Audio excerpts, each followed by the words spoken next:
হ্যাঁ, এই যে আমরা লন্ডন থেকে বেরিয়েছি, লন্ডনে ছেলের বাড়ি থেকে বেরিয়েছি। জিলিংহাম, এটা লন্ডন না, আমরা লন্ডন যাচ্ছি ঘুরতে। হ্যাঁ, ইউকেতে। এইটা হচ্ছে ওর এই জায়গাটা, এটাকে স্প্রিংফিল্ড রোড বলে। কি সুন্দর জায়গাটা। আচ্ছা, বাস স্ট্যান্ডে পৌঁছে বাসে করে যাব, গিয়ে আমরা এই লন্ডনে বাসে করে যাচ্ছি। এই যে বাসের খোলা সে বসে আছি। এখানে এই সারা শহরটা ঘুরে ঘুরে দেখব, যে সমস্ত দর্শনীয় জিনিস, সেই সব দর্শনীয় জিনিসগুলো দেখব। আমরা বসে আছি এখানে, কোথাও পৌঁছোই, তারপরে কোনো একটা জায়গায় পৌঁছে সেখানে নিশ্চয়ই দেখা।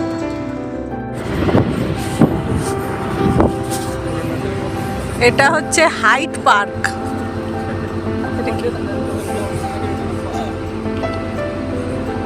বিখ্যাত হাইড পার্ক এটা লন্ডনের।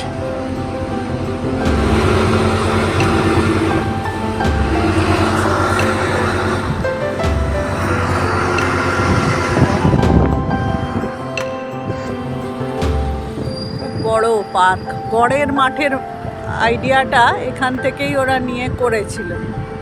ওই রকম বড়, আরো বড় পার্কটা।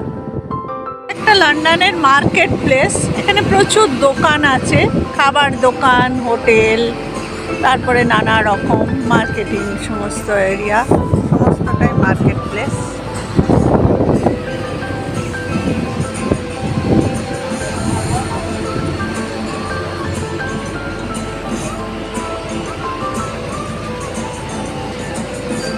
সবই খুব সুন্দরভাবে সাজানো এবং পরিচ্ছন্ন।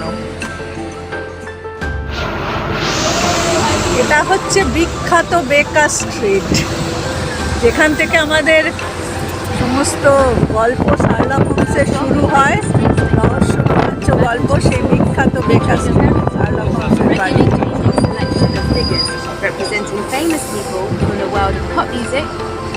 সমস্ত অ্যাডভেঞ্চারাস গল্পের আমাদের নায়ক যিনি, যার কাছ থেকে শুরু হয়, যেটা পড়ে আমরা বড় হয়েছি, সেই শার্লক হোমসের বাড়ি, বেকার স্ট্রিট।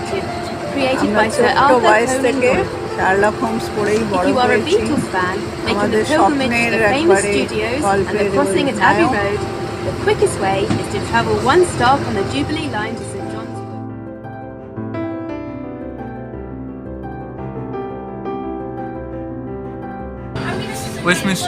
এটা হচ্ছে ওয়েস্টমিনিস্টার অ্যাবে, সেই সমাধিক্ষেত্র যেখানে আইজ্যাক নিউটন শায়িত আছেন, স্টিভেন হকিংস, বিখ্যাত সমস্ত পদার্থবিদ তথা নোবেল জয়ীরা। এটা সত্যি কথাই, মানে পড়ুয়াদের কাছে এটা ধর্মস্থান, তীর্থস্থান। এই জায়গাটা সব মানুষের কাছে, কারণ এই সায়েন্সের এনাদের অবদান পৃথিবীর সমস্ত হিসেব পাল্টে দিয়েছে। এই হচ্ছে এখানকার ইতিহাসের একটা বড় অংশ।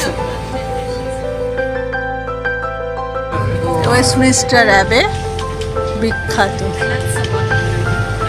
সত্যি এটা মানে তীর্থস্থানের মতো পবিত্র জায়গা।